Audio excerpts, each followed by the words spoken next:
Got that going. All right. So going through the Organon, last week we started on interpretation. Let's really quick recap. First off, we just finished up the categories. Using high-level language, what was the categories? What were we doing in the categories? We were talking about language and simple concepts. So with the categories, we're focused on simple concepts. On interpretation now, we're going to take those simple concepts and start constructing propositions out of it. Things that we can call true or false. So categories, we were focused on concepts and definitions and defining all those words, all those simple concepts. Now we're actually going to start constructing sentences, propositions, things that we can call true or false. So just recap here on interpretation really quick, some stuff we already covered. So language symbolizes mental experience. So here we are in reality, and we all have the same mental experiences. We all have the same experience of something like a cat. We all have that kind of experience. Language symbolizes that mental experience. We come up with some word cat that we decide to signify that mental experience. And so I point to that mental experience, I say cat, and you begin to understand, oh, that's what he means. With those words, he means this mental experience. So language symbolizes mental experiences, and then the written word symbolizes language. And so while people write and speak differently, we all have the same mental experiences, and so we can communicate with each other regardless of the language or the writing that we use. And so we use these letters to symbolize cat. The French use these letters to symbolize cat, but it's symbolizing the same thing, and we understand what they mean. We say, what does those words mean? They say, oh, that's cat in French, and now we know what it means because we have the same mental experiences. Now we're going to start focusing on writing down these mental experiences. So writing them down. We have our noun and our verb. This is not the way that we use them in modern grammar. Noun and verbs in modern grammar represent just one word, and we split a sentence up into its 8 parts of language. Aristotle's not doing that here. He's using noun the same way that we use subject when we diagram a sentence in grammar, and he's using verb the same way that we use predicate. So when I say, the man was running, then we would say, oh, man, that's what we mean by the noun in modern language. That's not what Aristotle means. The man is our subject, was running is our verb. That's how he's splitting it up. Similarly, because said the man was read. Was read is our verb, the man is still our subject. So not using noun and verb the way that we use it now, this is where it ultimately takes its root. Aristotle's the first one to do this, so that's what he means here. So noun signifies the subject by convention. By convention meaning we can use whatever nouns we want. There's nothing holy about these combinations of letters for signifying the man. So it exists by convention. So noun signifies a subject by convention, a name, but without reference to time. Note that help is a noun, but was healthy is a verb. Verb is a sign or a predicate. Verb is a sign of something said or predicated of a subject. It carries with it a notion of time, typically in the tense of the verb, with an understanding that with an untense verb indicating the present. Thank you. So if I say the man is healthy, then we understand that that's talking about right now. And if later the man is not healthy, that doesn't contradict the fact that earlier he was healthy. It has a time associated with it in an untense verb. Okay. Important. Nouns and verbs are just words that you write on the thing. If I were to say Donnie was running, Donnie is a noun. It's not me. I'm the subject. The noun is the words that represent the subject. Was read, those are letters, those are words. That's a verb. This redness in my shirt is different from that. So redness being predicated of me, and we're encoding that into words. So I'm the subject, was read is the predicate. In Aristotle's use of the language, Donnie is a noun signifying the subject, was read is the predicate, or was read is the verb signifying the predicate. So nouns and verbs, those are just words on paper. Subjects and predicates, those are things in reality. We use them to signify things in reality. Okay. And now, while nouns and verbs are significant, they do signify things, they do not by themselves signify a fact or a judgment. They're not something that we can call true or false. If we want to signify something that's true or false, we want a declarative sentence. Every declarative sentence has to have a noun and a verb. You need both these things to signify a fact. So, sentence. A significant portion of speech, some parts of which have independent meaning, the noun and the verb, whose meaning is established by convention. Again, a sentence is just written words on paper. Proposition is something that's either true or false. Propositions are facts of reality. Sentences are things that we write on paper. We can encode propositions in sentences. Donnie was red is a sentence. If I was red in reality, that's the proposition. We use a sentence to encode the proposition. So a proposition is something that is true or false. While not all sentences encode propositions, there's such thing as declarative sentences which do, but then there's also interrogative sentences, imperative sentences, exclamatory sentences. So while not all sentences encode propositions, sentences are capable of expressing propositions. So I can say John is 18 years old, that sentence. I can rewrite it in German, John is 18 years old. I can rewrite it in French, John is 18 years old. Those would be three different sentences, all signifying the same proposition. So we use sentences to signify propositions. From here on out, we're going to be real lazy with our speech and talk about sentences as if they were propositions. Okay, so simple propositions convey a single fact. Every simple proposition contains a verb and a noun. So now we're going to talk about the propositions as though they're the actual sentence. So they have to have a verb and they have to have a noun. They have to be predicating something of some subject. And compound propositions are composed of multiple simple propositions. Donnie was running and the cat was fat. Those are two simple propositions that we can join together. All right. So the subject of a proposition can either be universal or particular. Example, men are mortal.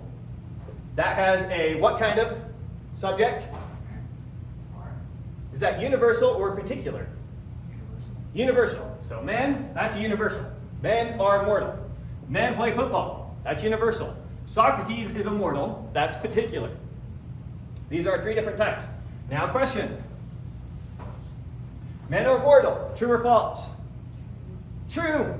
Men play football. True or false? True. But you're kind of torn on that because what exactly do those mean?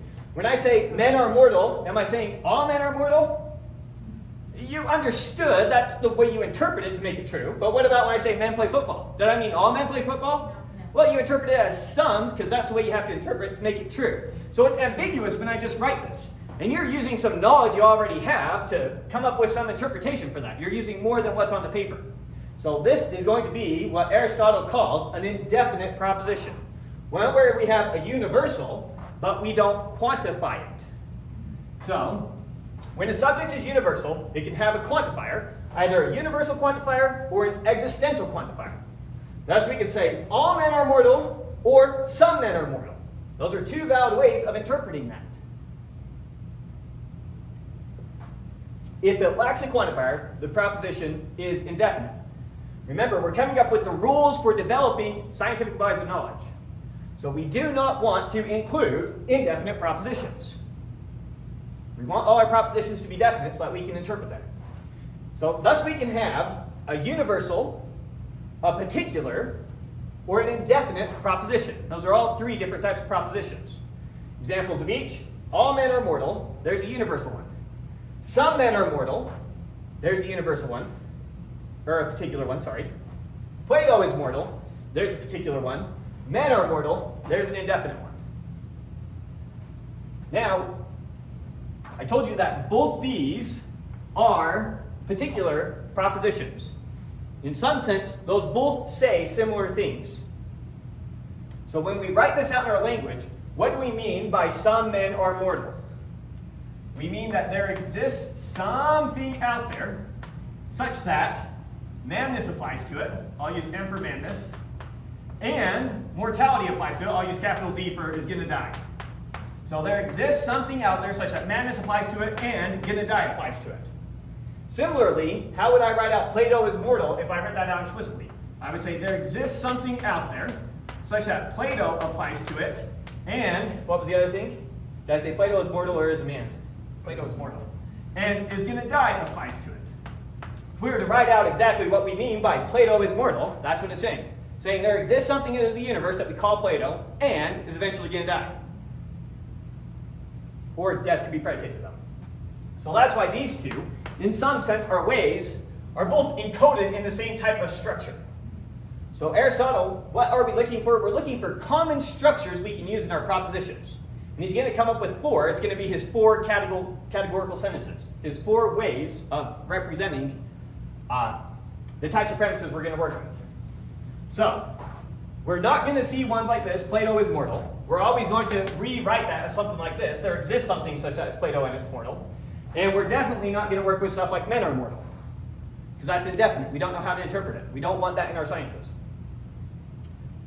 So, we're typically interested in universal and particular propositions composed of universal subjects and quantifiers. So, ones that look like this, for all x, something about x, and ones that look like this, there exists x such that something about x. Those are the 2 we're interested in. Okay. Any questions so far? Going a little bit faster because this is recap from last time. Indefinite propositions sound like to me they can't really be an actual proposition because they have 2 different meanings and are not. You can't really, because a proposition by definition. You're correct. In modern language, we would call it a predicate. Okay. So to just say men are mortal in modern logic, we would say that's a 2-term predicate. So, yeah. Okay. Next. Affirmations assert a proposition to be true. Denials assert a proposition to be false. Or in other words, they assert the negation to be true. So, I have this assertion. John is a man. Now, if you agree with that, you're saying that that's true. If you disagree with that, I say John is a man, you say no, he's not. You are implicitly asserting then John is not a man, which is a contradiction of this sentence. So when I give you a proposition, if you affirm it, you affirm it. If you deny it, you affirm its negation. So in affirming or denying one statement, you are always affirming or denying another statement. If you assert this is true, you are denying this. If you deny this is true, you are asserting this. So there's no way around it. You have to be asserting something. If you assert or deny, you are asserting something. So remind you of our law of contradiction. Remember, for Aristotle, this is a metaphysical law. It applies to everything, including our arguments, including our propositions. Law of contradiction. Contradictory propositions cannot both be true in the same sense at the same time. For example, the 2 propositions, P is the case, and P is not the case, are mutually exclusive. Only one of those can be true, and the other one has to be false. We typically write this with the tautology. It is not the case that you can have P and not P. It is not the case that I can have the sky is blue and the sky is not blue. That is not the case. We can never have that. So, we're going to introduce 3 types of propositions that Aristotle talks about. Contradictory propositions. When you're talking about contradictory propositions, one of them always has to be true, one of them always has to be false. No way around it. So the contradiction of all swans are white is not that no swans are white. That's what most people would say. The contradiction of all swans are white is some swans are not white. If I say all swans are white, and you say that's not the case, what are you asserting? You're asserting that there is a swan out there that's not white. Similarly, if you were to tell me some swans are white, I say no sir, that's not the case. What am I asserting? I'm asserting no, all swans are white. So it's always invariably the case that one of these, it's either the first one's true and the second one's false, or the first one's false and the second one's true, regardless of what universe you live in. If I live in a universe where every swan is white, this is true. If I live in a universe where not every swan is white, then some swans are not white. So this is true. One of them has to be true, one of them has to be false. Contradictory propositions. Regardless of the universe you live in, one's true, one's false, no matter what. All right, now we have what he calls contrary propositions. Now this is different from what he meant by contrary terms. I should have said contrary propositions. Talk about propositions now. Things that we can call true or false. Aristotle says that the contrary of all swans are white is no swans are white. With contrary propositions, it's impossible for them both to be true. They can both be false, but they can't both be true. Let's set up a universe to see the case, each one here. Let's say we live in a universe where all swans are white. Then, is it true that no swans are white?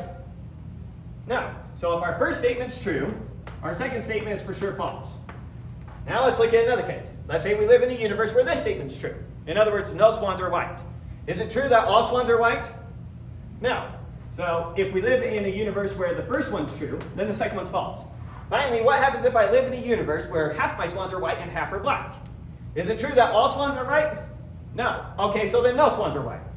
No. So false, false. So it's possible to get that false, false scenario here. It's impossible to get that here. And then finally, subcontrary. Subcontrary statements are statements that cannot both be false. At least one of them has to be true. They can both be true, but at least one of them has to be true. So, let's say I live in a universe of all white swans. Is it true that some swans are white? Yes. Is it true that some swans are not white? No. I live in a universe of all white swans. So we're in an all white universe. And so if the first one's true, in that case, then the second one's false. All right. Let's say we live in a universe of all black swans. Is it true that some swans are white? No. Is it true that some swans aren't white? Yeah. So we found a scenario where the first one was false and the second one was true. Now let's go to our 50-50 universe. Half white, half black. Are some swans white? Yes. Are some swans black? Yes. And so in that case, it's possible for them both to be true.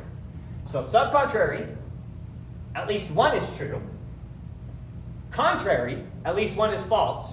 Contradictory, one is guaranteed to be true and one is guaranteed to be false. Every time. Those three make sense? Because understanding those is going to help you understand why Aristotle chooses to encode all his premises in what he calls his 4 categorical sentences, which are going to be these 4 sentences right here. Now, I've got to introduce you a little bit to the notation that's used here for Aristotle. Understand, logic went from Aristotle until about 1900 AD without changing. It changed a little bit, but without significant changes. So, notation that was used for almost 2,000 years is not the notation I use in this class when we present things. We use this kind of notation, far superior. Aristotle is going to use far more coarse notation. He's not going to have things as broken down as we're going to have them. And so, first off, let's introduce these letters and then introduce you to what each of these is saying. So, we use little a to say belongs to every. So using, I'll call the old notation Aristotle notation. Using Aristotle notation, let's say I want to represent all men are mortal. How would Aristotle write that? He would say, is going to die belongs to all men. That's how he would represent that. Death can be predicated of all men. We naturally want to say something like, all men are going to be mortal. We naturally want to think the M should come before the D.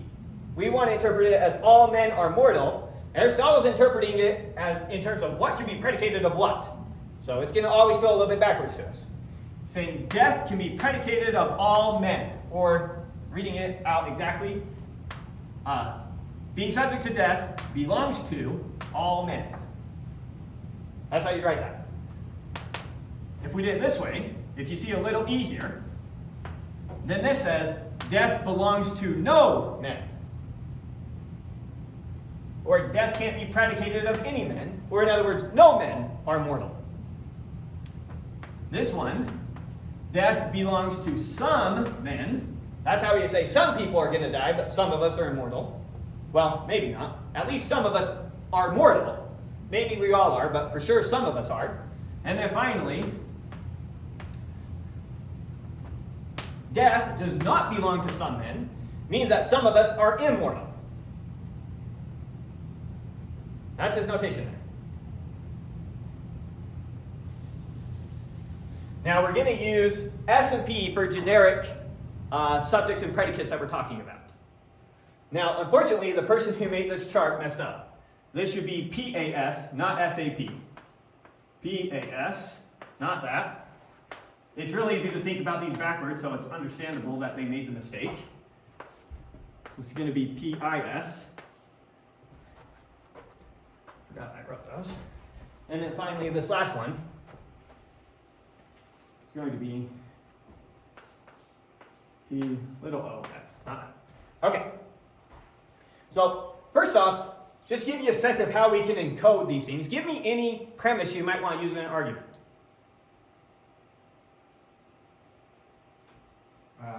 Anything. The sky is blue. The sky is blue. So what is that saying? That is saying blue belongs to some skies. Or in other words, there's something out there that's a sky and blue. I want to say men are mortal. We already did that. Let's say men are animals.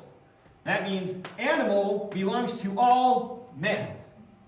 So any simple predicate you give me, or any simple proposition you give me, odds are I can encode it into one of these four things.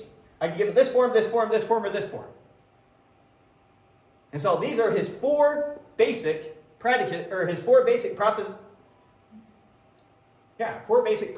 that he's going to use for all his premises. He's going to encode them these four ways. Now, let's get comfortable with these really quick and read what this says. So P belongs to all S. What is that saying? The way that we would naturally want to read that, P belongs to all S, is saying all S are P. Usually we want to think about this in terms of a Venn diagram.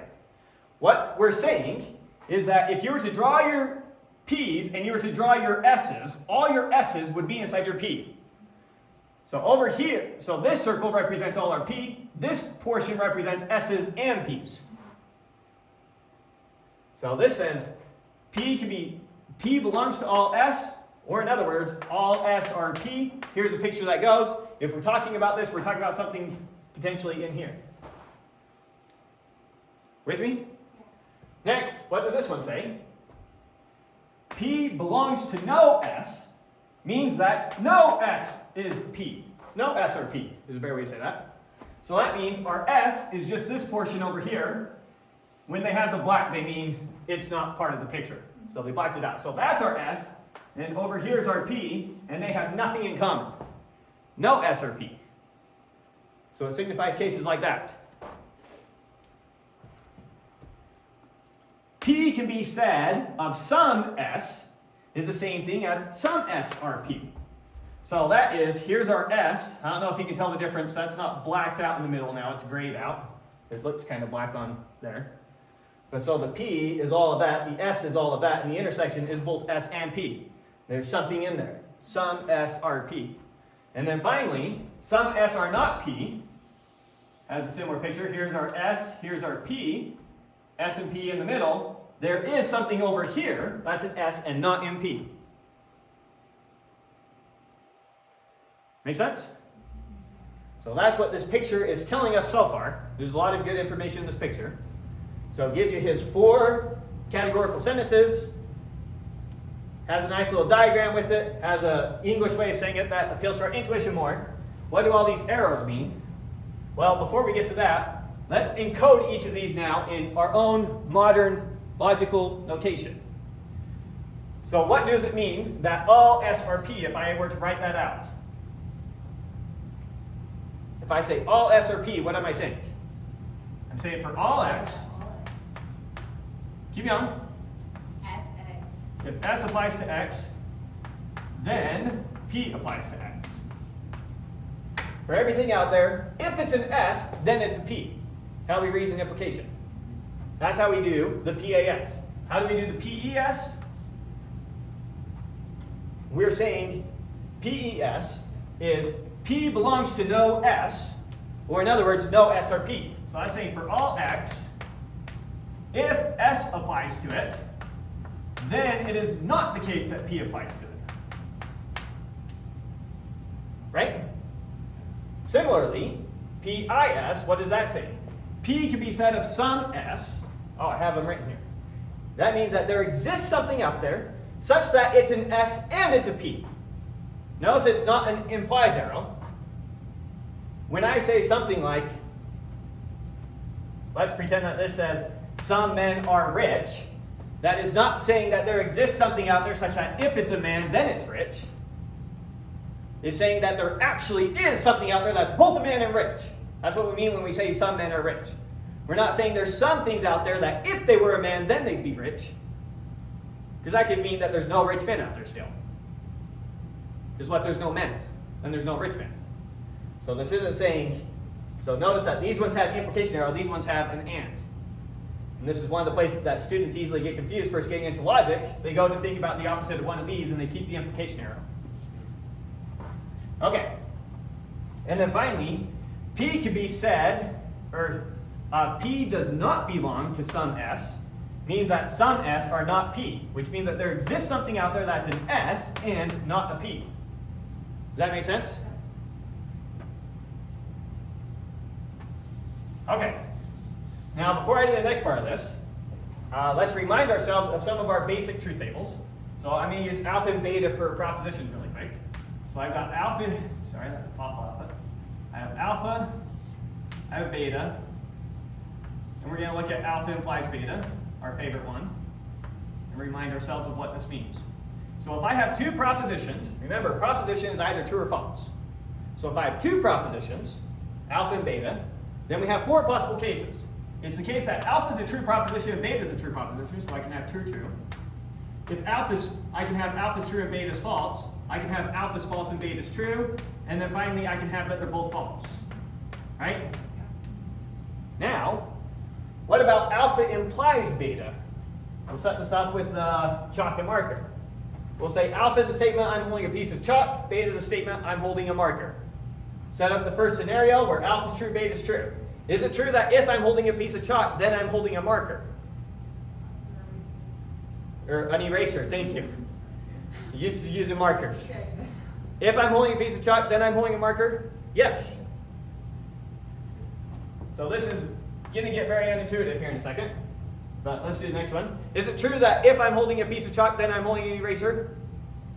No. Because I'm holding a piece of chalk, I'm not holding an eraser. So this one's false. Now let's get to what we hate. Is it true that if I'm holding a piece of chalk, then I'm holding an eraser? This one is yes. This one is vacuously true. This is the one that will come back to bite you 100 times. The question that helps your intuition is sometimes, is it false? I say, if I'm holding a chalk, then I'm holding an eraser. Can you call that statement false? No. Well, no. So if it's not false, what is it? Not false equals true.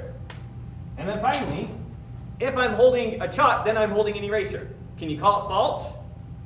And if it's not false, well, then it's true. Now, that will probably bug you.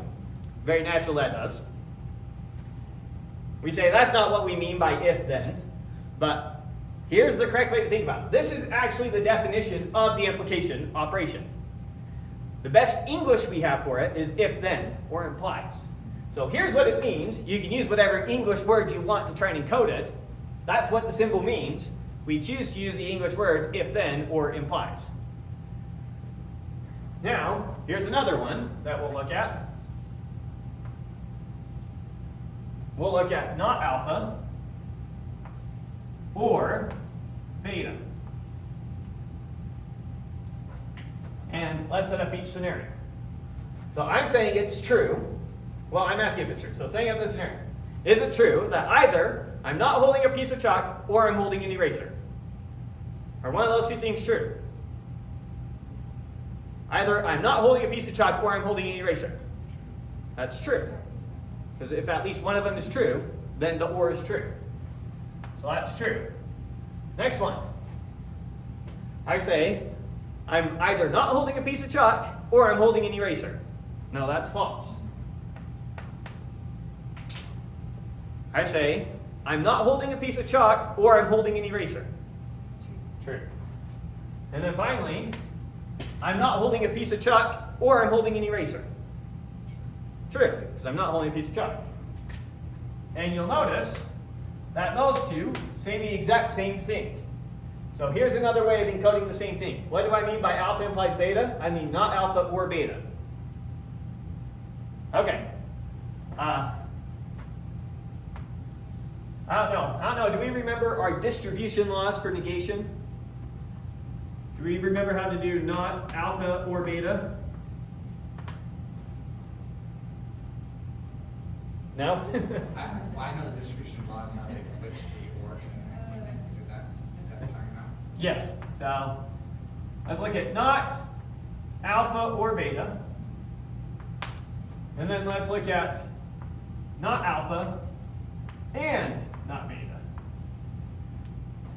Okay, so not alpha or beta. So set up our first scenario, holding a piece of chalk, holding a marker. Is it true that I'm not holding a piece of chalk or a marker? No, that's false.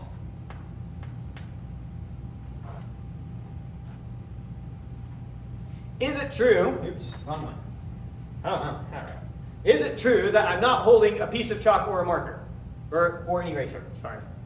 Do I keep saying marker? False. Wait. True. False. You're not holding the eraser. Okay.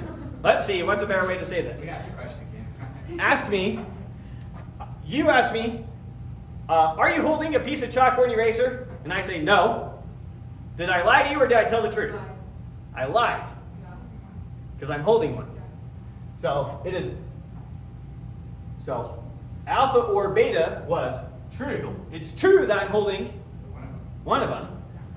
So this was true, and not true is false. So when I said it's not the case that I'm holding a marker, or it's not the case that I'm holding a chalk or an eraser, I lied. Okay. I say it is not the case that I'm holding a chalk or an eraser.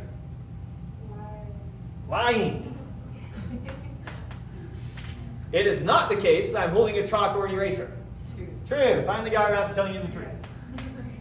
Okay. Next one. Set up this. I'm not holding a piece of chalk and I'm not holding an eraser. Liar. I'm not holding a piece of chalk and I'm not holding an eraser. Liar. I'm not holding a piece of chalk and I'm not holding an eraser. Liar. I'm not holding a piece of chalk and I'm not holding an eraser. True. All right. So what does that tell us? Notice how these say the exact same things. So if I want to distribute a not over an or, it turns it to an and. And the same thing happens if you distribute a not over an and, it turns it to an or, but I won't bother showing that one. Okay, so that's getting you up to date with a bunch of first lecture stuff, reminding you of some of our theorems of logic. Because now what am I going to do? I'm going to take one of these statements and I'm going to figure out, oh, before I do that, I have to do one more thing. I think we already did this, but let's just do it one more time. Let's look at how to negate a universal statement. So let's look how to negate for all x some statement about x. Some predicate about x. How do we negate this? What does it mean to say it is not the case that all x are p? Let's speak p to be something in particular. We'll say pink. I'm saying everything is pink. You say, no, that is not the case. It is not the case that everything is pink. What are you saying?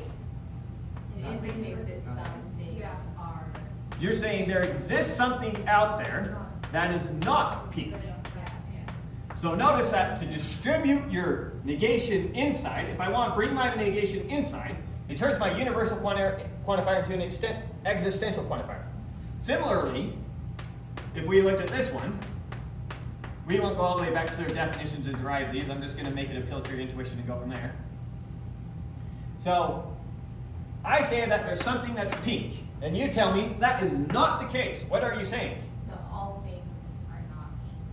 Yeah, you're saying for all x, not pink applies to that. That's the negation of that. So once again, if I want to distribute a negation over an existential quantifier, over here, then it turns the existential quantifier into a universal quantifier.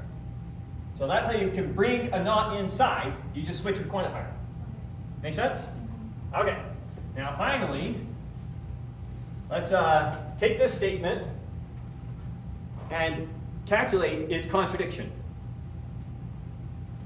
So I'm going to start with that statement. So I have, for all x, p applying to x implies s applies to x, right? Backwards. S applies to x implies p applies to x. Okay, now we want to negate that. So if I want to negate it, if I want to bring this inside, I have to turn my universal quantifier into an existential quantifier. Yes. So I get, okay, this is the same as there exists an x, such that, I'll use square brackets here, and we need to negate this whole thing, such that not this. Yeah. Now I'm going to rewrite this. Notice that alpha implies beta is the same thing as not alpha or beta. So I'm going to rewrite this as not this or this. Same thing. You with me there? Yeah. Not p, or sorry, not s of x or p of x. Good on the algebra? Okay, now I'm going to distribute the not over an or. To distribute the not over an or, you negate both those things and turn it into an and. So this gives me that there exists an x such that not s is the same thing as s of x, and then not p of x, but we're anding it together. And what do you know? We get this. So this and this are contradictions of each other. So PAS and POS are contradictions of each other. So notice over on this square, this and this are at opposite corners. You put the contradictions on opposite side. Similarly, we can start with this and calculate its contradiction. So let's calculate the contradiction of this. So we're looking at not, because we're doing its contradiction, not for all x, that s of x implies not p of x.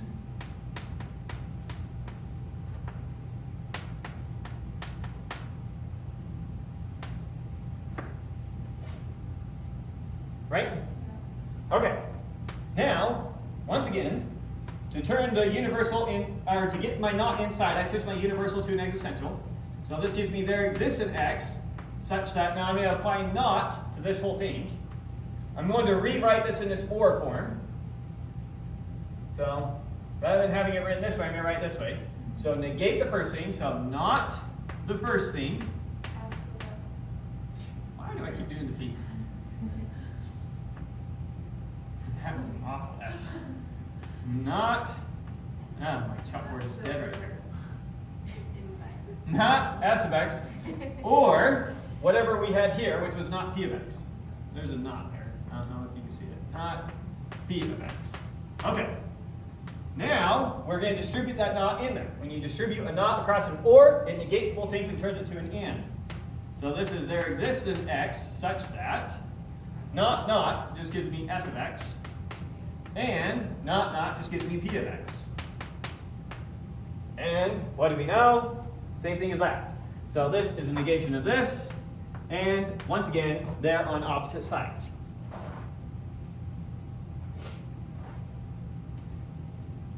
So, well, I'll make that when we get to the table.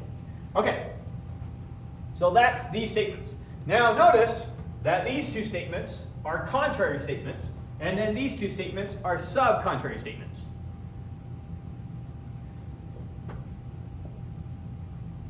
What was the contrary of all swans are white? No swans are white. What was the subcontrary of some swans are white? Some swans are not white. So we got contradictory statements on opposite sides, subcontraries, or contrary on the top, subcontrary on the bottom. And now to get from these one to these ones, in Aristotle's mind, you just replace your all with a some.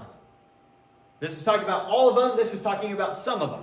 Just changing it from universal to existential. You would think this is one of the biggest traps in logic.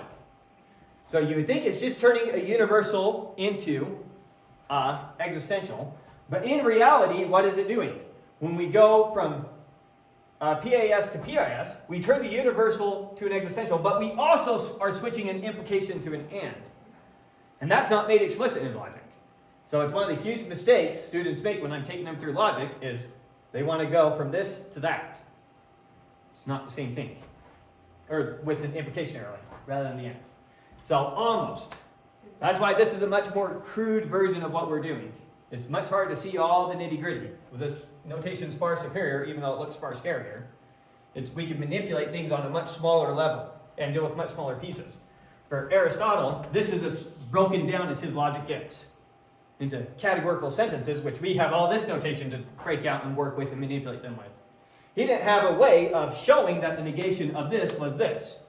He just has to give you one sentence one way, give you one sentence the other way, and say, do you get it now? Can you see how they're contradictories of each other? Instead of actually being able to take you through the logic of it, the rules of it. He can't manipulate them on that level. So, and then similar thing from here. He thought it was a similar thing, but the no to some are not. Have we talked about subaltern before? No, Okay. it's not a term that he personally uses in his book. Oh. But the contradictory, or if he did, I missed it. But the contradictory, contrary, and subcontrary, he definitely talks about. Anyway, so here we go. Here are his 4 categorical sentences. If you were to give me any argument you wanted, any premises that you gave me, I could split up into these types of premises. You might say something like, all cats are fat and white. I could have broken that up into 2 of these. I could have said, what you're saying is that fatness can be said of all cats and whiteness can be said of all cats. So that's breaking it up into 2 of these categorical sentences. So give me any premises you want and I can break it down into these 4 things. Go ahead. I actually had a question about that. So like all adjectives, like he was saying that he had the subject was more than just the noun, Mm-hmm. the even, like was a part of the subject, and then the predicate was more than just the verb. Mm-hmm. And like for other parts of speech, did he include that in that separation, like adjectives or? No, adverbs? he would attach. So for him, so our terminology, we now have nouns, verbs, articles, da da da da da. He just had noun and verb. He wasn't talking about words. He was talking about chunks of the sentence. So that's the first time nouns and verbs showed up. And it's later that we decide we want our 8 parts of speech and we're going to talk about each individual word. So he was not doing that. So if your adjective happens to apply to the subject, it's part of the subject. Okay. If your adjective happens to apply to the predicate, it's part of the predicate. Okay. Yeah, I was just wondering about that. Okay. Anything else? Okay. We went through that scary derivation. That's what we just did. So that. Okay. So now, something to know about something Aristotle got in trouble with. So Aristotle thought that all propositions correspond to facts, facts of this universe, facts of reality. There's like this one-to-one correlation between propositions and facts of this reality, facts of reality, rather than the way that we currently think about it, which is that we happen to be able to encode all the facts of this universe with propositions. But there are propositions that have nothing to do with facts of this universe. For example, 2 + 2 = 4. That is in no way contingent upon the facts of this universe. Or Euclidean geometry. It's no way contingent upon the facts of this universe. These early Greeks did not have this idea. For early Greeks, when you were doing Euclidean geometry, it's similar to doing physics. There isn't much of a difference between going and discovering your theorems in geometry and discovering facts that are actually true of this universe that we're a part of.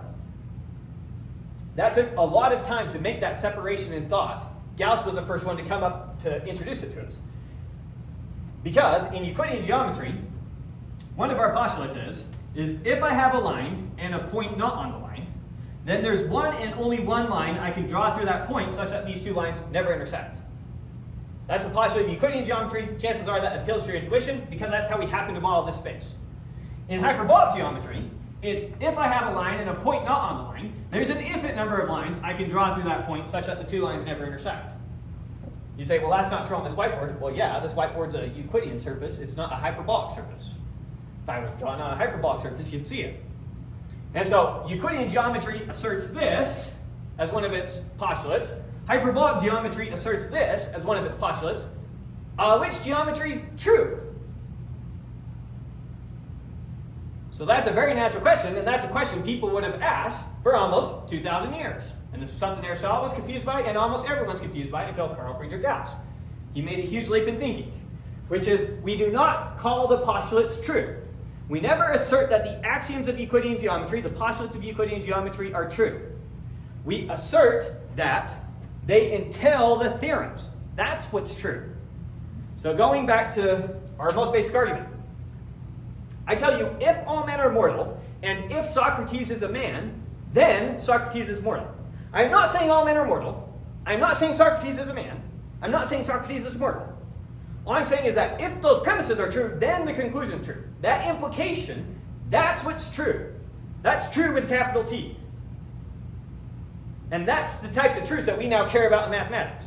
These early Greeks were thinking about the actual premises as being true, and so the actual conclusion as being true, rather than looking at the implication. So we say what's true is that that Euclidean geometry entails a Pythagorean theorem. That's what's true with capital T, no dispute.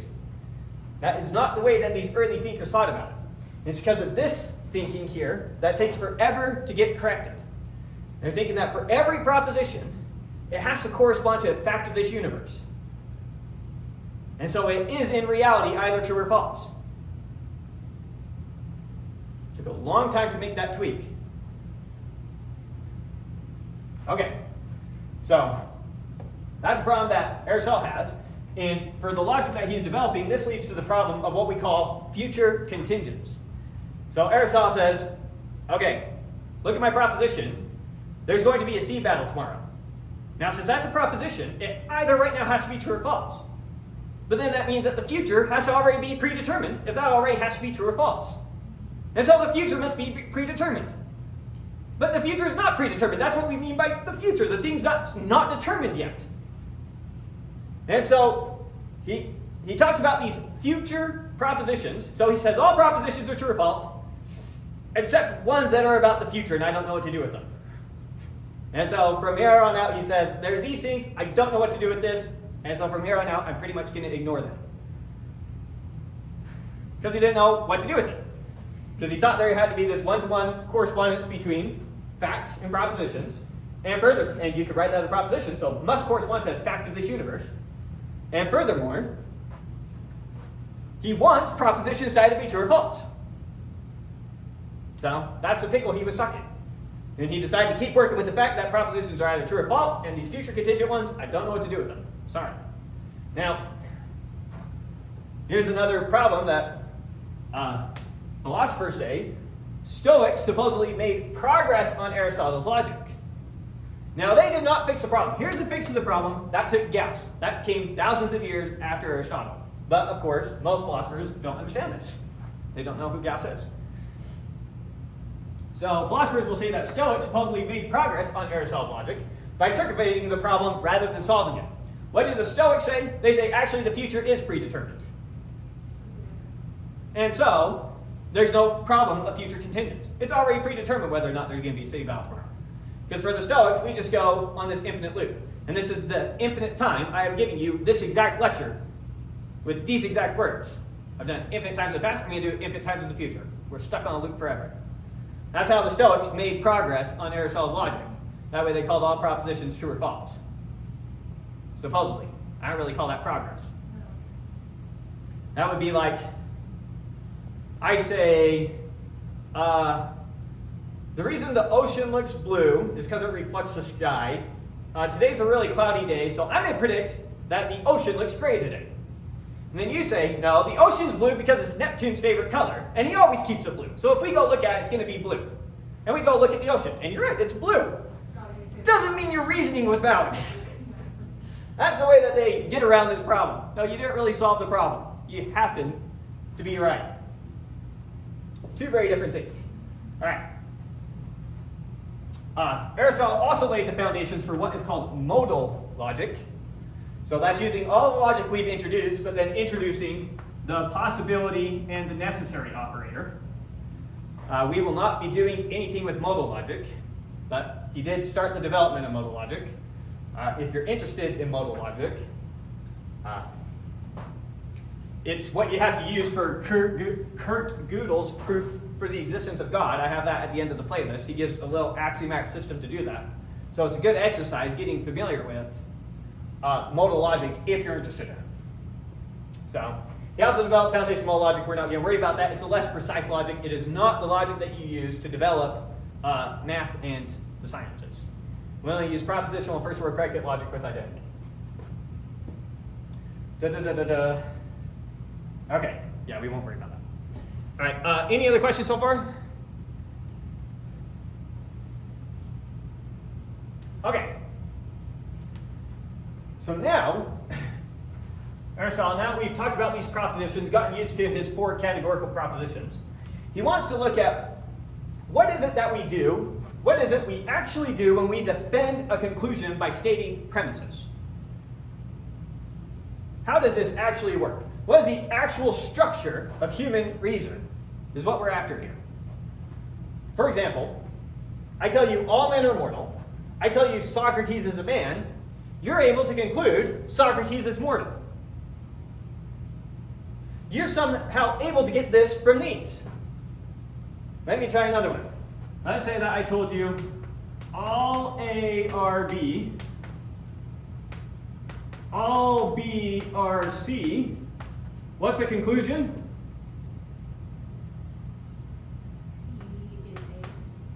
If all A are B and all B are C, then all A are C. If all men are mammals and all mammals are animals, then all men are animals. Right? And that logic works. However, what happens if I were to switch these two? I say all A are B, all C are B, therefore all A are C. Does that work? No. And for some reason, certain combinations of putting these things in order is good structure. That's human reason. That's what we're after. And for some reason, swapping orders breaks it. So there's right ways to do this, and there's wrong ways to do this. And so Aristotle is going to methodically go through all the possible combinations on how we can do this. So first off, he needs to look at the 4 different types of structures that he's going to give. Well,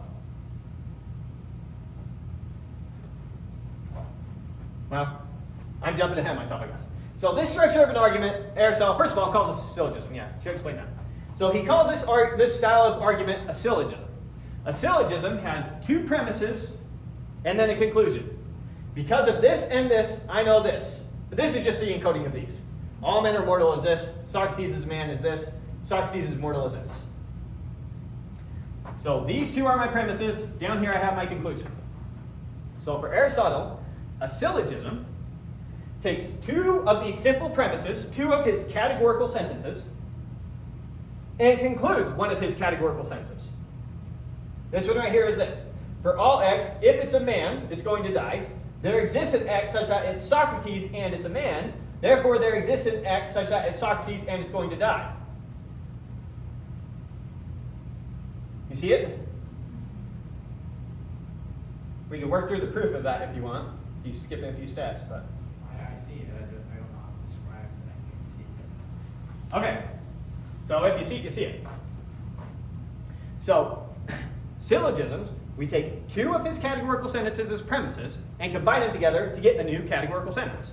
He refers to, in order for this to work, one of your terms has to show up in both your premises. Notice that isman is here and isman is here. He calls that your middle term. They also call it your linking term. That's what connects this sentence to this sentence. What connects these 2 sentences? The fact that they both have man in them. They're both talking about men. That's what links them together. So he calls that the middle term. He calls your other term in your first premise, that's called your major term. And the other term in your second premise, he calls your minor term. So your middle term connects your major and minor term in the conclusion. And that's what it does.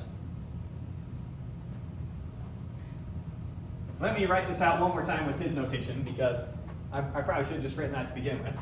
So, death can be said of all men.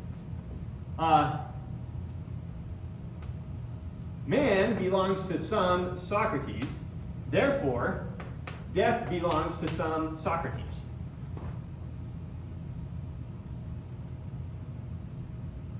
So that's using his notation.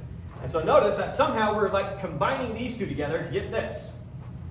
Somehow combining our major term with our minor term in a way that's valid. using our middle term. Make sense? Okay, so syllogism, 2 categorical sentences as premise, 1 categorical sentence as your conclusion, combining them together with the middle term and a major term and a minor term. Combining the major term, or sorry, what is it called? Yeah, major term and minor term together using a middle term. That's what he calls a syllogism. And Posterior Analytics is dedicated to the science of demonstration or the study of syllogisms. So we're on interpretation, now we're going to switch gears into his next work, the Posterior Analytics, where he's dedicated now to the study of syllogisms. That's what we're doing. Is that what we call it today, prior analytics? That's what we call it today. He did not call it that. We don't know his names for some of his books. Some of them we do. For example, what we call his metaphysics, he called first philosophy. Okay. So, 2 premises and a conclusion. So what's a premise? Premise is a sentence affirming or denying one thing of another thing. So it has 2 terms. It's one of his categorical sentences. Premise, a sentence affirming or denying one thing of another thing. So it has 2 terms. Here's an example of a premise. We have 2 terms, the mortality and the main. This is either universal or particular or indefinite, but we are not interested in the indefinite cases. But technically, a premise can be indefinite. Okay. Syllogisms. 2 premises followed by a conclusion, each of which is a categorical sentence containing altogether 3 terms, 2 extremes which appear in the conclusion, and 1 middle term which appears in both premises but not in the conclusion. So there's precise definitions now, and hopefully that makes sense. The exact definition of a syllogism. And we just went through that example. Any questions on that? All right.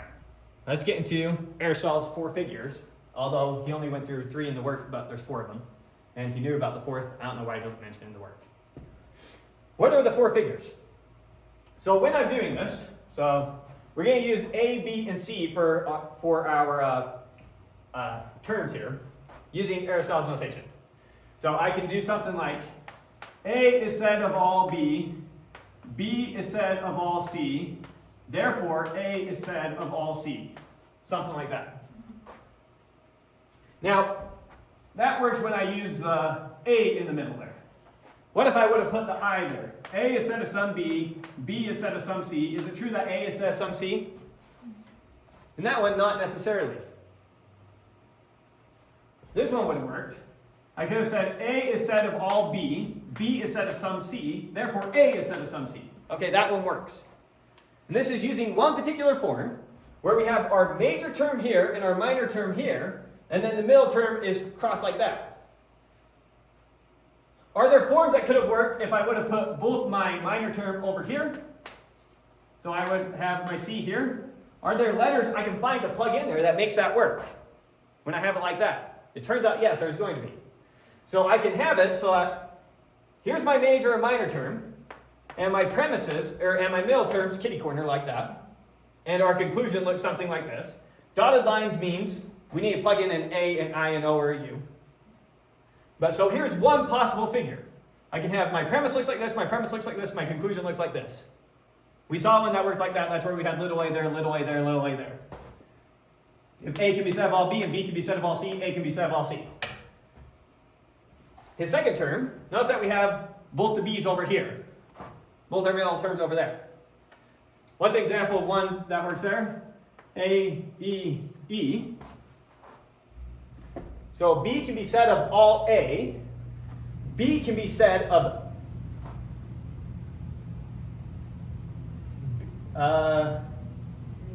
what is the E? A can be said of all. E can be said of no. Okay. B can be said of all A.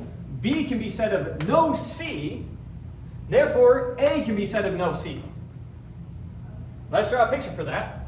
So B can be said of all A means that if this is our set of B's, A is completely contained in B. B can be said of all A, or in other words, all A's are B's. B can be said of no C. That means B and C have nothing in common. And so A can be said of no C. So that one works. If we use A, E, and E there. Or we could have had this form. And some ones that work are A, and I. What does this say? A can be said of all B, C can be said of all B, and so A can be said of some C. A includes all of B, C includes all of B, so A and C have to have something in common. Doesn't have to be all, but it has to make some. Yeah, some. Yes.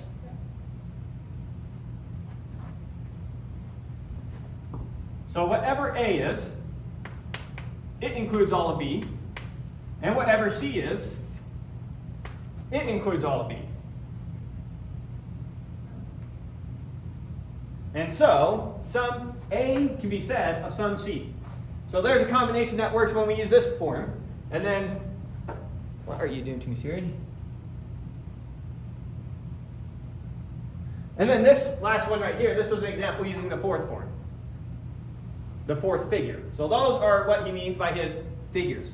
His first figure, second figure, third figure, fourth figure. What goes in the middle? Huh? What goes in the middle of the fourth? What's a combination that works? I don't have one written down. Right. But yes, there are valid arguments using the fourth figure. So there's these four figures of possible arguments, and it's just a question of plugging in the letters and trying it out. Now we have four figures. How many options do I have for what letter I can put here? I put A, E, I, or O. So I have, first I can choose my figure. I have four options for that. Then I can choose what letter to use in my first premise. There's four options for that. Then I can choose what letter to use in my second premise. There's four options for that. Then I can choose what letter to use in my third premise, or in my conclusion. There's four options for that. So there's 256 different types of syllogisms out there. And so what does Aristotle do? He starts working through them and finding the ones that work. That's what he does. This would help a lot if we could get a kind of a map between these symbols and the logical statements of this. Yeah, this notation, we'll introduce it and then we'll kind of let it go. Okay. We're going to stick, after we're done with Aristotle, we'll stick with modern logical notation. We'll never go back to this. All right. So, the first figure, here's how you have ultimately, an example with the first figure. Well, I think you already got it, but here's how you have actually seen it in a book now written. A can be said of all B, B can be said of all C, therefore A can be said of all C.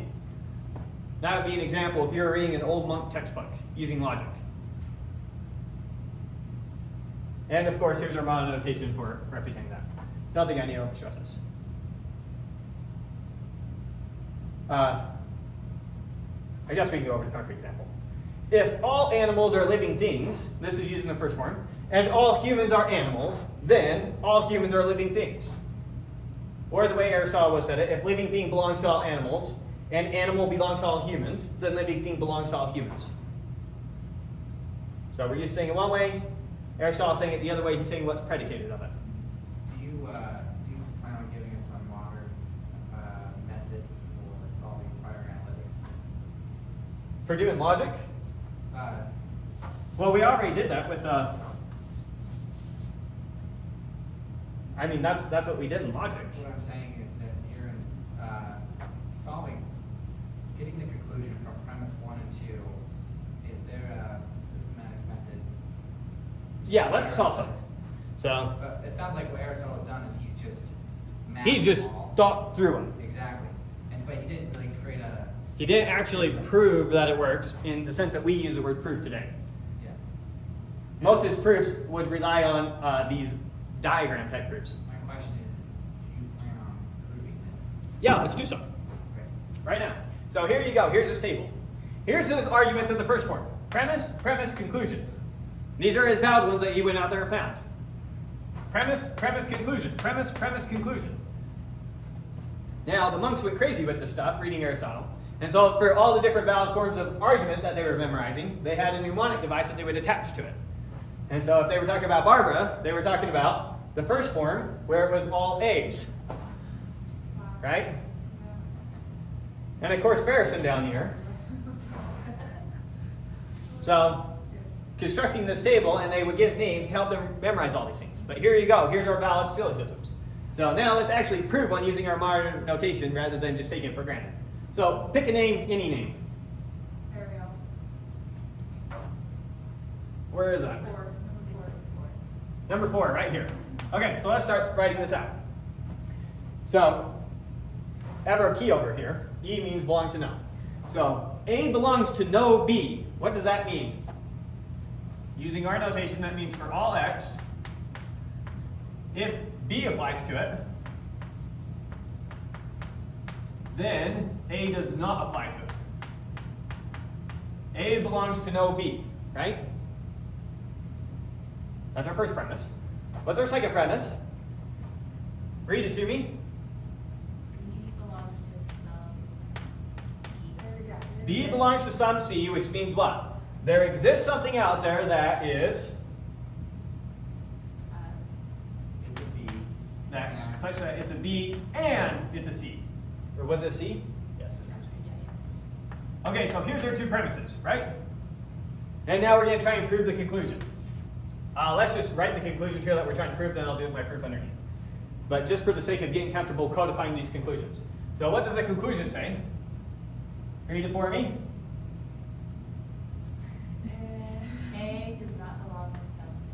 So there exists something such that, A. remember, it's always going to be backwards from what you think.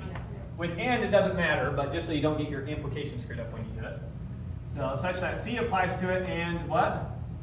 A is not. And not A applies to it. That's what we're trying to prove. Right? So I'm trying to use these two to prove this. Okay. So now, I know that there exists something out there such that it's a B and it's a C. Standard notation when you do logical proofs like this is to use a Greek letter to represent that thing. I'm going to use alpha. So I know that there exists some alpha out there such that alpha is a B. Sorry, that's an alpha, not an X. Can you guys see my alphas? Give them more of a loop. B and C applies to alpha. So this says there exists something out there that's a B and a C. So I know that there's at least one thing out there called alpha such that it's a B and a C. Okay, that's using this. Now what does this tell me?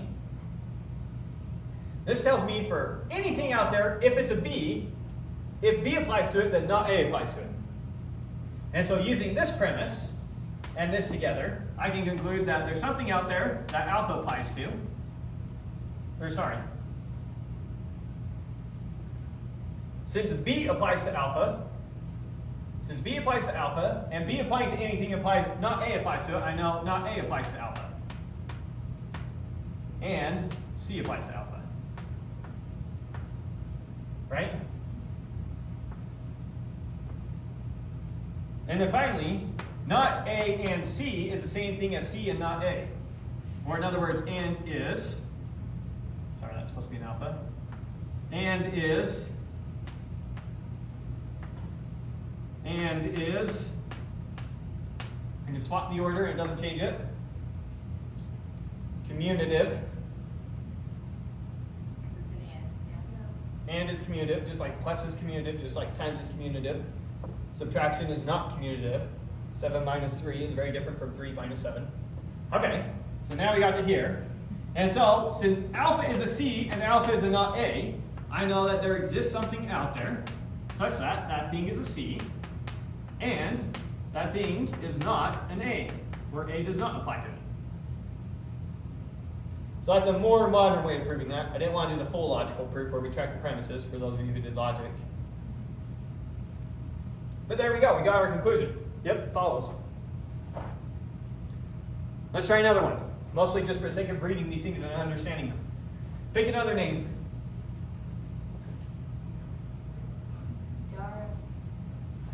Darby or Darby? Alright, right here. Darby. Let's try this one.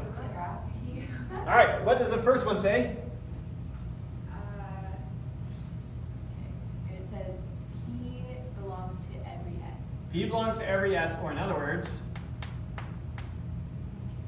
Which way does the implication go? S first, S. The S first. So for all x, if it's an S, then it's what's my other letter? P. Yeah. Okay, so that's what that one's saying. What's my R next belongs premise? to every S. For all x. RX. Then. Wait, Then no. S. Then Then S. S. Of X. Oh, no, F is S first, right? Yeah, S of X. S of S applying to x implies R applies to x. Yes. And we're trying to prove that what? P, P belongs to some R, so R, like, There exists. yeah, there exists that R is X. Yeah, R of X. There exists something that's an R and it's a P, right? Yes, it's a P, yeah. Okay, so that's what we're trying to prove. The whole new language. I have to like Decoding. Yep. Okay. So, something that is understood for those of you that took logic, Aristotle, can I just say this the way we do it? The domain of interpretation is never empty. There's always something there. So for Aristotle, we can go from knowing that everything has that property to something has that property. So that's one of the assumptions Aristotle is making. This is kind of a tricky part of logic to get down right.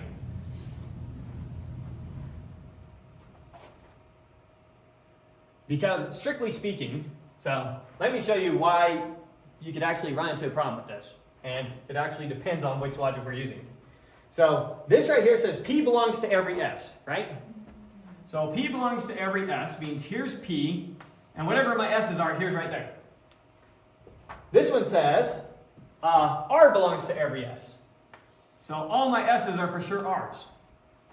But the problem is, what if S doesn't have anything? What if there's nothing that's an S? Then I can't say that some P's are R's.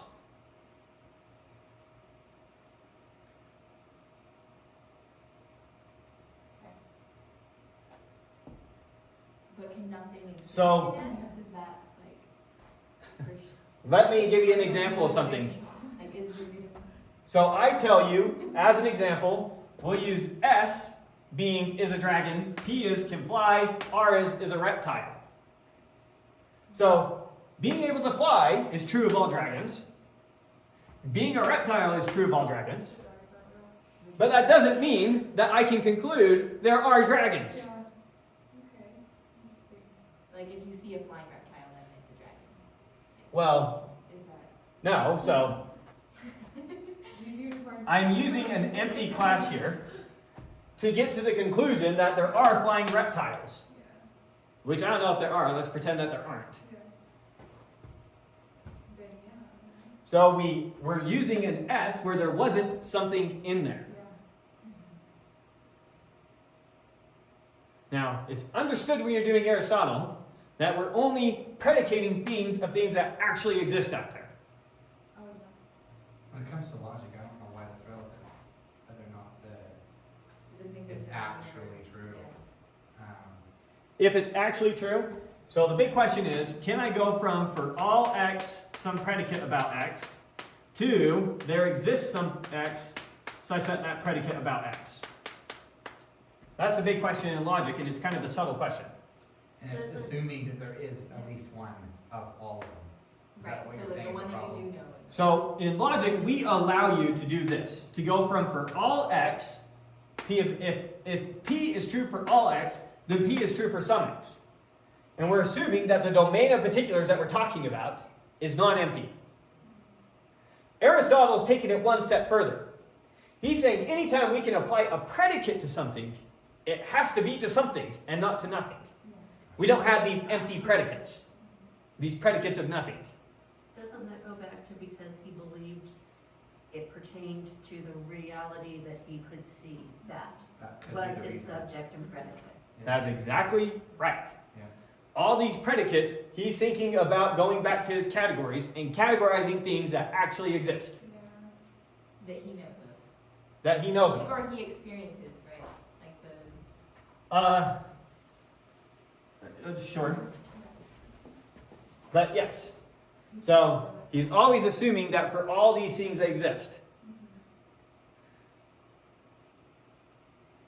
So this is a cheat in logic that you would not actually be able to do, but one that Aristotle intended. To be able to go from for all x, s of x implies p of x to, that means that there exists something in reality that p of x applies to, and, or that s of x applies to, and p of x. In standard logic, we would not allow you to make that leap. We say you can't just assume that s applies to something. Maybe s always returns false, no matter what you plug in there. Aristotle's saying, no, there's got to be something that makes s true. And whatever the thing is that makes s true also makes p true. That's what I'm saying. So there has to be something out there that satisfies s and therefore p. So you're saying that the Raphty conclusion or whatever is not technically correct? Sorry, what? So the conclusion that Aristotle came up with on these two statements. You could not actually prove this in modern logic. Gotcha. Because it's assuming that s doesn't talk about something like dragons. It's not something that is a predicate that always returns false. Which in modern logic we say there's nothing wrong with those predicates. But he says. So this was a false. So just the next one. The one we picked. So we happen to pick one, which is kind of cool, that actually is dated. It actually doesn't work. And here's why. Nice. Anyways, now once we make those leaps, so I know now, I guess I only need to interpret one of those. So far from this, I know that there must be something out there. The most common name. That was the one that. Here's a better way to say it. Since I know S is one of its predicates, Aristotle is assuming that there exists something such that S applies to it. Here's a better way to say it. So now call that alpha. So now I know S must apply to some alpha. In other words, it's not empty. Whatever S applies to is empty. Now this one tells me, for all x, if S applies to it, P applies to it. So since S applies to alpha, I know S applies to alpha and P applies to alpha. That's what this tells me. Anything S applies to, P also applies to. Similarly, since I know S applies to alpha, R applies to alpha. So I know, since S applies to alpha, we also have R applies to alpha. But we also have P applies to alpha.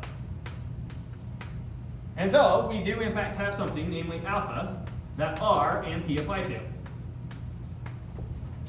Whatever alpha is. And so there does exist something out there such that it is an R and it is a P, which is what we were trying to prove, right? So it starts with his basic assumption that since S is a valid predicate, this is always a line of reasoning we can use. Okay. Think we got these? Okay. Pretty thorough run through of logic. So there's Aristotle's run through of logic. Now we move to his posterior analytics. So his prior analytics, that's, I think, is the biggest book in the Organon, the biggest section of the Organon, and it's just dedicated to going through all these syllogisms and figuring out when these syllogisms do and do not work. So we're going to skip over all that now and move to his posterior analytics. So now we're to the fourth work in the Organon. Here's where he develops what a science is. So while prior analytics was concerned with valid forms of argument, posterior analytics is focused on the matter of the argument. What do we mean by that? So from a valid form of argument is if A belongs to all B and B belongs to all C, then A belongs to all C. Right? And so I can say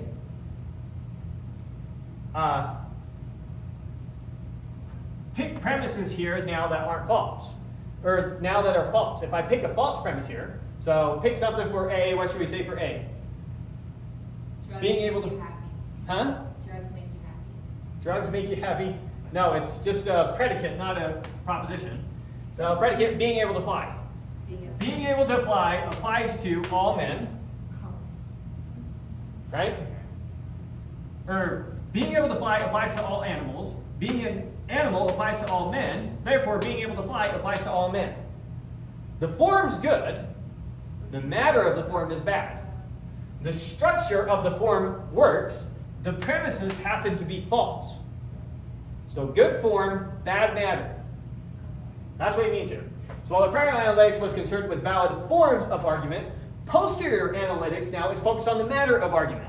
So we want good form, but then we want actual true premises. We don't want to go applying our syllogistic arguments to just any premises. We want to focus on true ones. Even with the perfect form, an argument may still be true, false, probable, or improbable. I say all men are mortal, Socrates is a man, therefore Socrates is mortal. Or sorry, all men are immortal, Socrates is a man, therefore Socrates is immortal. The form of the argument is good. The logic is good. Nothing wrong with the logic. The problem is in the premises. Premises are false. Good logic, bad premises. When the premises are true and the conclusion formally follows from them, this is what Aristotle calls demonstration. So demonstration happens when you got syllogisms, true syllogisms, with true premises. So when the premises are true and the conclusion formally follows from them, this is demonstration and produces what he calls scientific knowledge. This is what the posterior analytics is focused on. We have two more works after the posterior analytics that we won't bother with in this course. But the next one is called the topics, the next book in the Organon. This focuses on when the premises are not certain and the conclusion formally follows from them. Such syllogisms are called dialectical. These are premises that you adopt for the sake of conversation. So a premise you might accept here is, wealth contributes to happy life. Okay, yeah, that's something that you can generally accept as true. Most people will go along with. That's a fine premise to use here. What's the type of premise you would use in here? This would be a premise like equals added to equals or equals. Or in other words, if A equals B, then A plus C is equal to B plus C. Equals add to equals or equals. Here's the type of premise that we're allowed to use here, one that's for sure true, very much appeals to our intuition. Type of premise we use down here, more conversational ones. He gives some classifications, either premises that everyone agrees is true, or that experts agree is true, or at least the most expert of people agree is true, those types of premises. Here are things that are as true as we're going to know that they're going to be true. A premise like this, or a premise like a finite whole is greater than any of its parts. That's a premise that we would use here. A premise that's for sure true. So here we're using true premises. Here we're using premises that aren't not certain, but are probably true, but still using good syllogisms. And then finally, down here on sophistical refutations, what does he focus on here? A syllogism which seems to be perfect both in matter and form, but which is not, is called sophistical. So demonstration is what we do in the sciences. In the topics we do dialectical type arguments. And then down here you have what he calls sophistical type arguments. Arguments that seem like they're true or seem like they're valid, but they're really not. They're tricking you somehow. Okay, so when you say seems, it's not that the matter and the form were obviously wrong, because if the matter or the form was correct and the matter was correct and the form was correct, the seem was correct. Right. If the matter and form are for sure true, you're right here. Okay, I just want to make sure he wasn't implying that there are certain situations where the matter's correct and the form's correct and the syllogism. No, he's never saying that. So on sophistical refutations, for example, one of the things he goes over is 13 logical fallacies and classifying them out and what they are. Excellent. So that's what he's focusing on there, the fallacies that often come up. Because he also gives you, on sophistical refutations, he gives you tactics for argument, how to argue with these types of people. Whether you're the questioner or the one answering questions. And there's a real problem with that today. Well, it could still be a problem today. You see it all the time. We don't deal with it. The West, we do deal with it though. You deal with it left and right. To give you a really quick one. Let's say that we are at a time where 10% of the population has COVID, and we have a COVID test that's 90% accurate. I take the test, it comes back positive. I say, there's a 90% chance I have COVID. No, not even close. There's only a 50% chance you have COVID. You can create a statistical argument from that. Yeah, I took a probability class when we talked about it. It's crazy. Logical fallacy, when we don't take into account the chances of you actually having it, it applies to probability that it's accurate. Yeah, so it's easy to formulate all sorts of these arguments. I gave you a statistical argument when I proved to you that 1 was equal to -1. Do you remember the argument? I do remember. We can pick one really quick and use it again. I do that 1, we'll start with -1. -1 is equal to -1 to the power of 1, which is equal to -1 to the power of 2 over 2, which is equal to -1 squared all to the 1/2. Now, of course, anything to the 1/2 is the same thing as taking the square root. So you get -1 squared. What's -1 times -1? It's just 1, so that's the square root of 1. What's the square root of 1? It's just 1. Okay, -1 equals 1. That's where the square root is. How? Just know it. I don't remember. You just remember when I told you what was wrong, Yep. but not how that's cheating? It could be Go ahead and -1 or it explain. could be 1. Well, it doesn't matter. The point is, it's obviously false, so I'm obviously using some bad reasoning somewhere. Yes. Okay, Great example. so statistical type arguments are That's why if you throw the if in there, then makes it less. okay. So those are the 3 works. We're now starting the posterior analytics, so we are now concerned with these types of arguments. Demonstration, where our premises are true and the logic is valid. This is the type of arguments that we want to use when we develop our sciences, to develop what he calls scientific knowledge. So demonstration must start with already known principles. These principles must either themselves be demonstrated or be what he calls first principles. There must be first principles, which he also sometimes calls axioms or self-evident truths.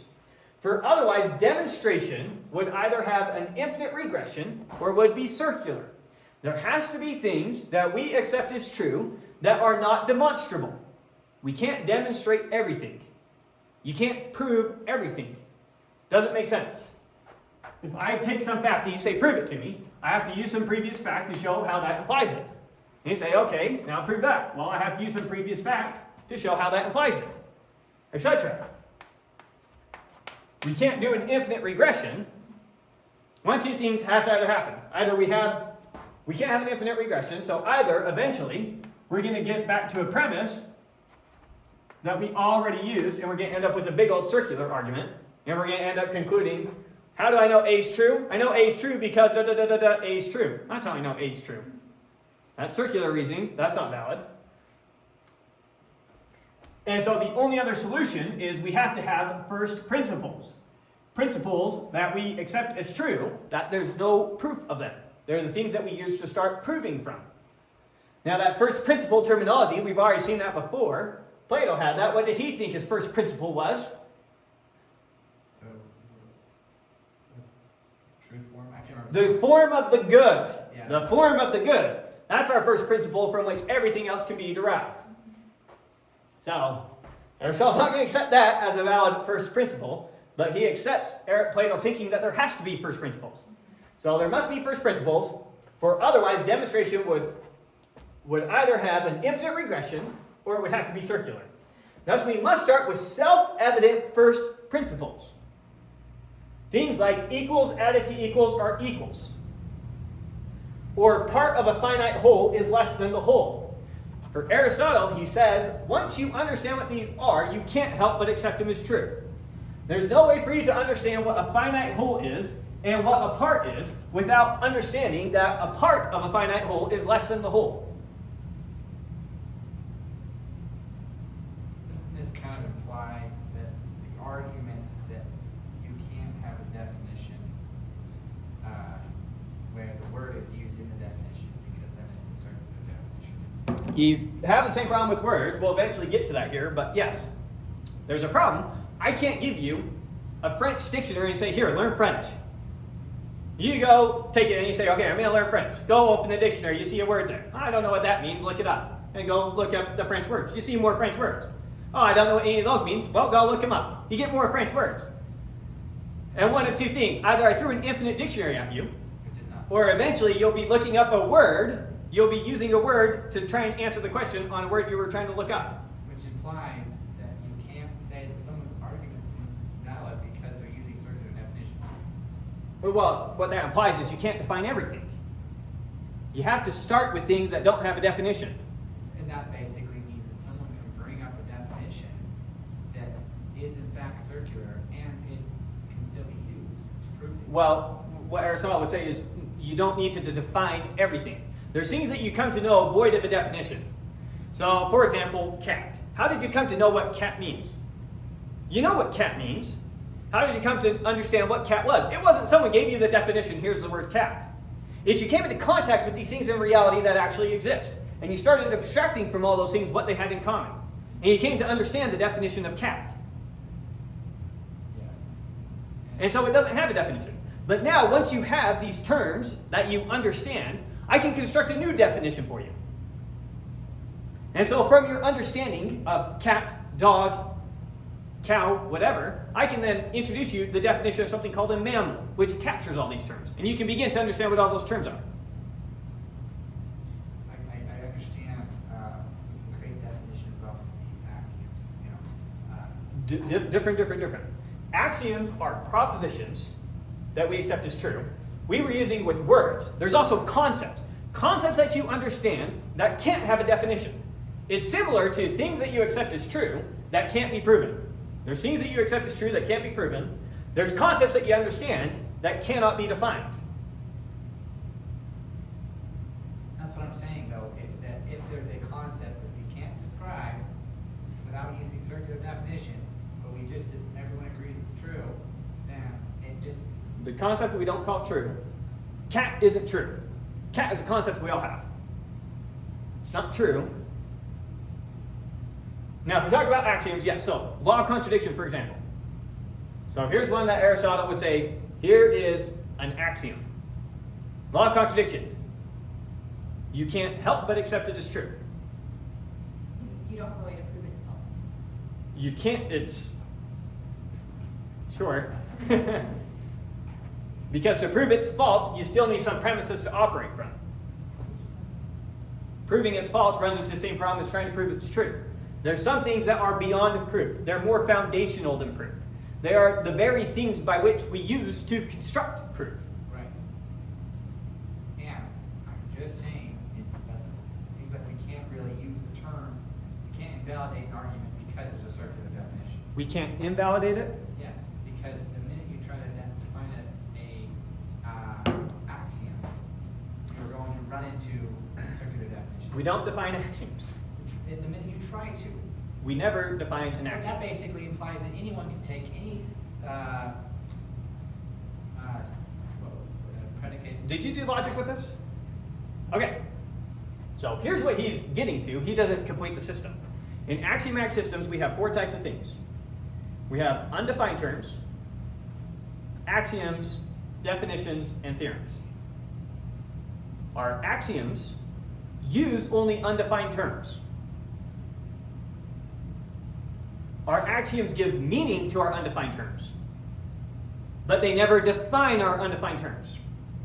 One of our axioms of Euclidean geometry is every line contains 2 points. Line and point are undefined terms in Euclidean geometry. Okay. Similarly, one of the axioms is, for any 2 points, there's a unique line that goes through.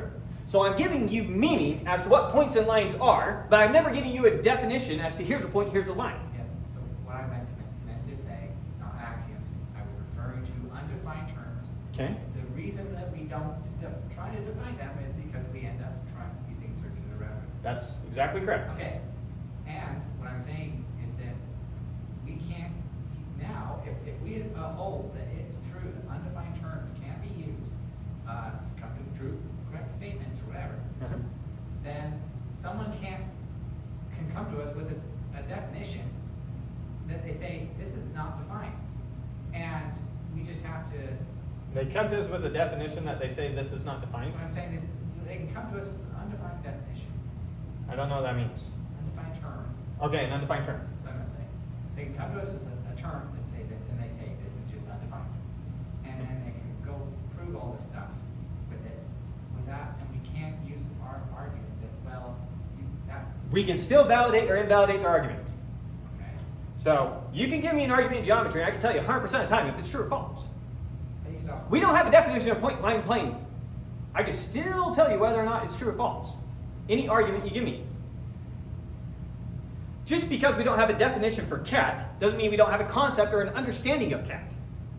Our understanding goes beyond definition. When we start constructing definitions, look, when you create a definition, you have to use terms. The terms you use in the definition have to be better understood than the definition itself because it's constructed from those terms. You get these concepts that you understand better than any definition can help you understand something. Because it's the elements of definition. It's what the definition composes together in some way that gives meaning.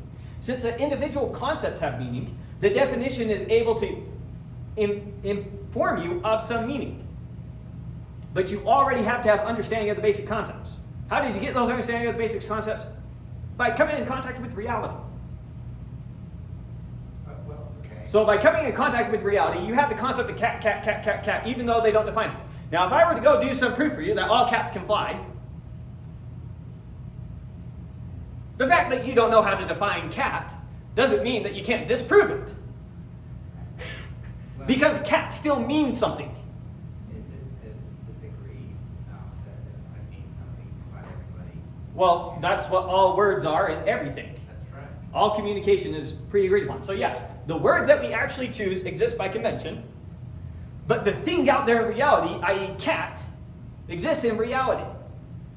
You can formulate Newton's laws in whatever language you want. Newton's laws are still Newton's laws, and the language you choose to convey them is completely meaningless. Right. In Newton's laws, one of our undefined terms is force. And we just tell you, here's the rules for how force applies. Just because you don't have a definition of force doesn't mean that you can go along proving anything with force you want. Well, So definition does not mean we don't have an understanding of it.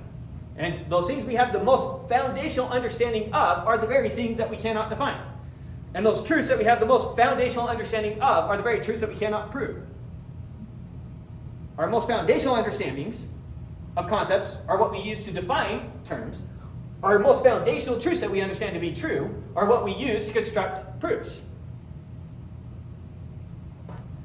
Now, Aristotle didn't go so far as to get undefined terms. He went with the undefined genuses. And he works at it kind of backwards from how we work at now. So that's the one thing added on to this that he didn't get yet. So he's got axioms, he's got definitions, he's got theorems. The piece that he's missing is that introduction of undefined terms. And that's something, it took that tweak in thinking from Gauss to realize this, that you can't always get this one-to-one correlation between facts of reality and what we're talking about. When what we're talking about is the natural sciences, okay, that happens to work, which is what Aristotle was interested in. And the propositions talking about natural science do talk about natural science, facts of this universe. And so in that case, there's a one-to-one correlation between all the propositions about natural science and all the facts of natural science. It works in that case. But for him at this time, geometry falls into the natural sciences. Okay. And I don't mean to dwell on this any longer, but I really want to get this concrete here. And you brought up, like, cat could, in a case, be an undefined term, correct?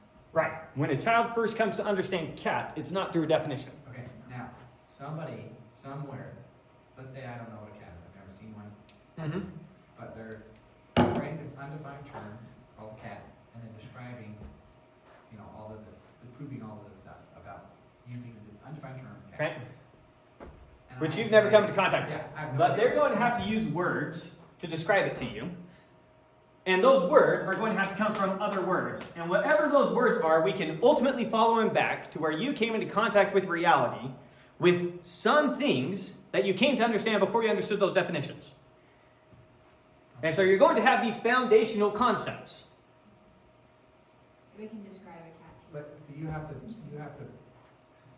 to dig into my brain and find where I could build a foundation off of what I mean when I say. Right. If you were to say, give me a definition of cat, and I could say it's like a torque but with a longer tail. Well, that doesn't help you, because what's a torque? It's like a cat. I'm I'm just saying. right? So I can make up this term right now, a torque, and I can say, what's a torque? It's a cat with a shorter tail. And now you have some idea of what it means. There's my definition, but I had to make a reference to concepts you already understand independent of a definition. Yeah, so, It might be that you learned cat through a definition, but then you would, in that definition, has to go back to concepts. right. Yeah. But You can't get away from those underlying concepts. It wouldn't be constructive for me to tell somebody, because I don't understand this undefined term cat, that your argument's invalid. Or that. No, you very much could say that. I could be sitting here, and I could say, because a force is applied like this, then the object accelerates like this. And you say, I don't know what acceleration is. And I say, okay. It's the derivative of position with respect to time. Or the derivative of velocity with respect to time. You can say, okay, well, I don't know what that means. And I say velocity is the derivative of position with respect to time. You say, I don't know what you mean by position. I say, tough nugget. And I'm in a position, different position, I'm in a different position. I'm now going to have to make a reference to some, you could develop classical mechanics completely axiomatically, but my point is, in a high school class, I got to get back to just a concept now. So I could define some things, but ultimately, either I'm going to use something that you already understand, either through concepts you've already formed and definitions you've understood, or I'm going to have to introduce you to a new concept, this thing called position. And I'm going to have to give it to you in reality. I no longer have the words, so I just got to introduce you right now. Position, new position, new position. And I got to help you form that abstraction on the fly. And now you got that concept. And once you get that concept, whatever position is, you can now only understand velocity as well as you understand position. The definition of velocity as a derivative of position with respect to time only makes sense to the extent that you understand position. You can't understand the definition more than you understand your basic concept of position. And so these basic concepts are your most well understood things. The very things that you can't define. The very things that you make reference to in trying to understand definition. right. And in like manner, the axioms are those most basic of self-evident truths. Those things that you have to make reference to argue for anything being true. The most basic one we gave is the law of contradiction. The law of contradiction. Something cannot both be the case and not the case in the same respects at the same time. Aristotle takes some of these basic axioms and he shows you how they're undeniable, unescapable. You say, I don't accept the law of contradiction. I say, wonderful, so glad you accept the law of contradiction. You say, no, I don't accept it, I'm denying it. You say, wonderful, I'm glad you accept it. You say, no, I'm not accepting it, I'm denying it. And if you're denying it, then you can't be accepting it? Yes, the law of contradiction. You either have to assert it to be true or false. Can't be both. We just get a little off track. Just. Well, so there's trying to get you axioms, basic truths that you have to accept as true. Those concepts that we use to come up with definitions are more fundamental. All right, we'll leave it at that. Okay. Okay, so there must be first principles, axioms are self-evident truths, for otherwise demonstration would either have an infinite regression or it would ultimately be circular. Thus, we must start with self-evident first principles. Example, equals add to equals or equals, or a part of a finite whole is less than the whole. Induction 2 must start with what is already known, for we induce, that should be on, we induce unknown particulars to generalizations. Thus, induction starts with observable facts. So, some of our premises, for example, one of the premises we said a lot is all men are mortal. How on earth do we know that all men are mortal? Let's try and actually validate that statement. Is it actually true that all men are mortal? How do you determine if that's true? You follow Jack around for a long time. He falls over dead. You're like, okay, that's interesting. You follow Jill around for a long time. She falls over dead. Okay, that's interesting. What about Bob? Yeah, he eventually dies too. Everyone seems to be dying. It seems like all men eventually die. That's inductive reasoning. You go from a bunch of particular cases and you construct a generalization. Those particular cases that you're talking about, they have to be basic self-evident truths.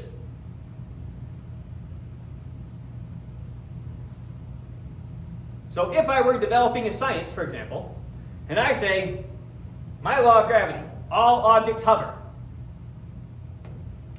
It's a self-evident truth that we just watched that fall to the floor, and that disproves my theory. That simple fact is better known than whatever my theory is.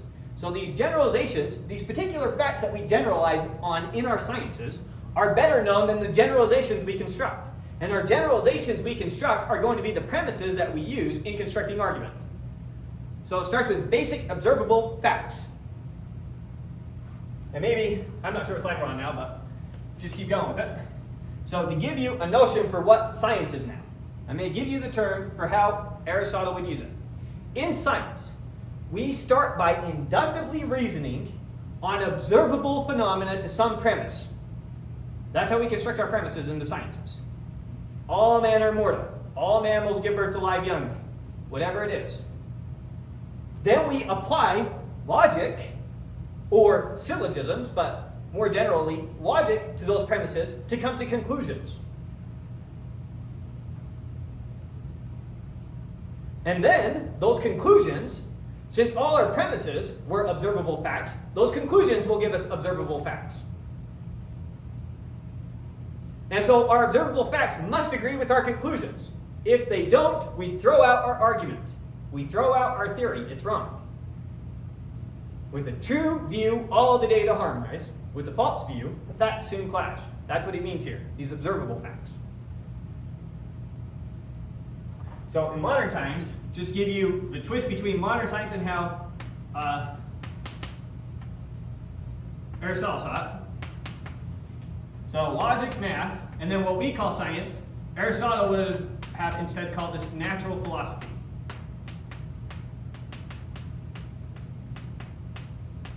Now, in a sense, Aristotle thought that math was part of natural philosophy.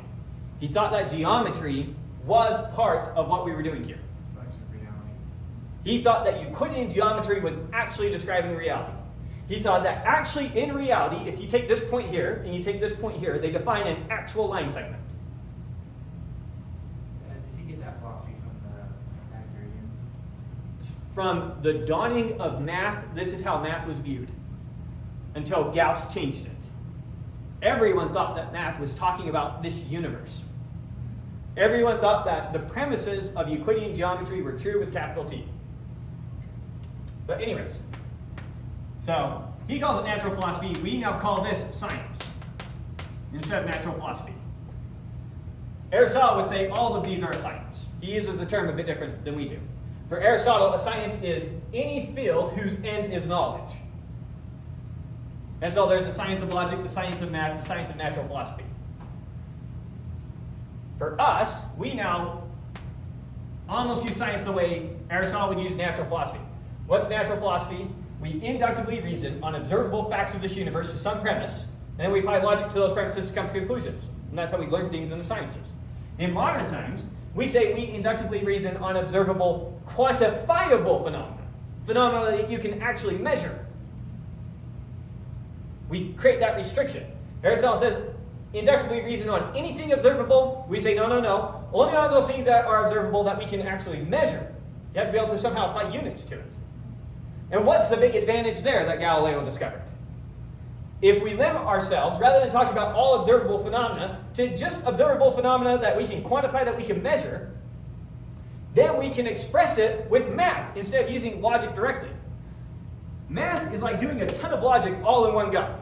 So, in Aristotle's mind, he was grouping these two together. A modern way is actually we group these two together. And it turns out when you're doing math, you're doing a ton of logic all in one go. So Galileo's tweak here is, Aristotle, you're talking about too much. You're saying inductively reason on anything we can observe. We need to do it on things that we can observe and measure. And then we can use math to describe it. And when we can use math to describe it, math enables us to do a ton of logic all in one go. And so we can quickly come to tons of conclusions. And so when this tweak is made, we see the sciences explode. And so Galileo is the one that makes that tweak on Aristotle. Now, it's not that Aristotle disagrees with Galileo in any way. Everything Galileo calls science, Aristotle agrees, yes, that is. You just happen to do it in a more restrictive way. So in that sense, all of science is Aristotelian. Aristotle wouldn't disagree with any of it. He gave different premises to some of the things that we give different premises to, but that's the same way that we no longer say everything Galileo said was true. It's not that Galileo would disagree with what we did, it's just he was operating on different facts. Aristotle wouldn't disagree with anything we're doing, he was just operating on different facts. And so our scientific process is Aristotelian. It has at its heart this basic notion. We inductively reason on observable facts. We now say they also have to be quantifiable. And that's how we get our premises. And then we apply logic. Turns out you can do math, which is a ton of logic all in one go, but you apply logic to those premises to come to conclusions, and that's ultimately what you're doing in the sciences. To give it something concrete, I drop this. I watch how it falls. I carefully measure its acceleration. Do it again, do it again, do it again, do it again, do it again. I see, the acceleration is roughly 9.8 meters per second squared. Forget the units for a second. But that's how fast it's accelerating downwards. If I were to do the math, an implication of this is that this should take a parabolic path through the air. If I throw this through the air, it should move like a parabola. It should move like one of these shapes. That's a mathematical, a logical implication of this. And so we can go out and we can test that. And I can throw this. Yep, follows a parabola. Seems to work. And we can look at other implications of this. One of the implications of this is if we go 9.8 meters in the air and drop a piece of chalk, its speed after 1 second should be 9.8 meters per second. And we can go test that, measure that. So we look at all the implications of these things. The logical implications, we now think about as doing the math, but it's the same thing. So in this sense, everything that we do in the sciences is Aristotelian. Aristotle is the one putting the foundations for all this. That's why we call him the father of science, and that's what he's explaining here in his Posterior Analytics. It's foundation of science. That's why it's such a crucial work. So his first work talked about definitions, Aristotelian definitions, which is what we pretty much use in most textbooks unless we need to be really precise. Then we went over logic. Yeah, it's a very crude version of logic, but he's the first one to lay down logic. And now we're going over the foundations of science, what we call science now. That's why I say I think the Organon is far and away the most important philosophical work. Anyways, we're out of time, unfortunately. We're on a tangent there. Any questions on any of this? Just tell me to stop. I Alright. like to see you guys' body movements. We'll finish that up next week and start his metaphysics.